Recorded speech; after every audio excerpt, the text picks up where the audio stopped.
The Dog whose Ears were Cropped. A Dog complained of the cruelty of her master in cutting off her ears, and was so ashamed of her appearance that she resolved to stay in her kennel with her family. A friendly hunting dog said to her, "If you had been peaceful and not always fighting, you would have saved your ears and your good looks. If you will fight, it is a kindness to crop your ears, that they may not give your enemy the advantage." The Wind and the Sun. A dispute once arose between the Wind and the Sun which was the stronger of the two, and they agreed to settle the point upon this issue, that whichever of the two soonest made a traveler take off his cloak should be accounted the more powerful. The Wind began, and blew with all his might and main a blast cold and fierce as a Thracian storm. But the stronger he blew, the closer the traveler wrapped his cloak around him, and the tighter he grasped it with his hands. Then broke out the Sun. With his welcome beams he dispersed the vapor and the cold. The traveler felt the genial warmth, and as the sun shone brighter and brighter, he sat down, quite overcome with the heat, and, taking off his cloak, cast it on the ground. Thus the Sun was declared the conqueror, and it has ever been deemed that persuasion is better than force, and that the sunshine of a kind and gentle manner will sooner lay open a poor man's heart than all the threatenings and force of blustering authority. The Wild Boar and the Fox. A Wild Boar was whetting his tusks against a tree, when a Fox, coming by, asked why he did so. "For," said he, "I see no reason for it. There is neither hunter nor hound in sight, nor any other danger that I can see at hand." "True," replied the Boar, "but when that danger does arise, I shall have something else to do than to sharpen my weapons.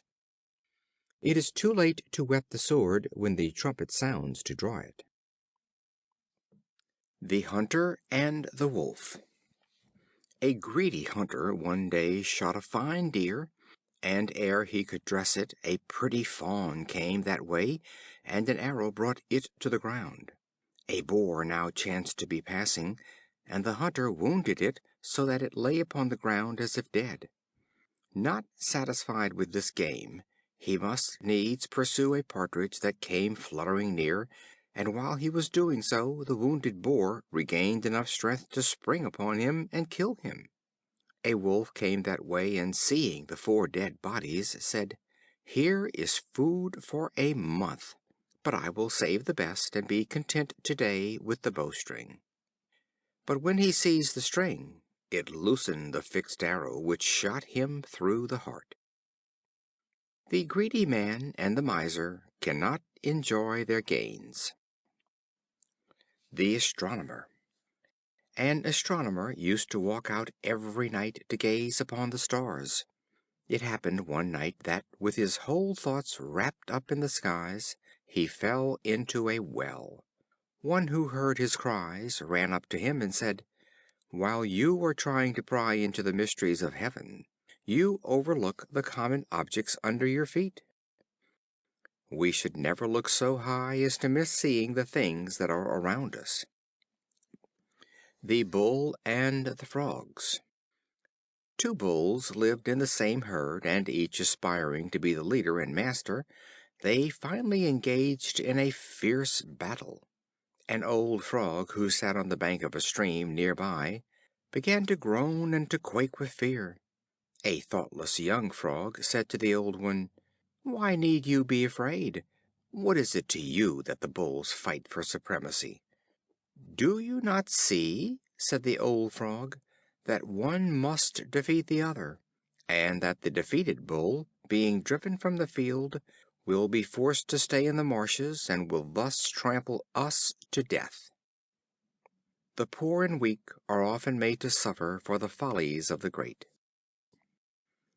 The Thief and his Mother. A schoolboy stole a hornbook from one of his schoolfellows, and brought it home to his mother. Instead of chastising him, she rather encouraged him in the deed. In course of time the boy, now grown into a man, began to steal things of greater value, until at last, being caught in the very act, he was brought to the judge and sentenced to be hung. As he was being led to the scaffold, the mother bowed herself to the ground with grief. A neighbor, seeing her thus, said to her, "It is too late for you to moan and sob now. If you had been as much grieved when he committed his first theft, you would have corrected him in time, and thus have saved yourself this sorrowful day." Nip evil in the bud.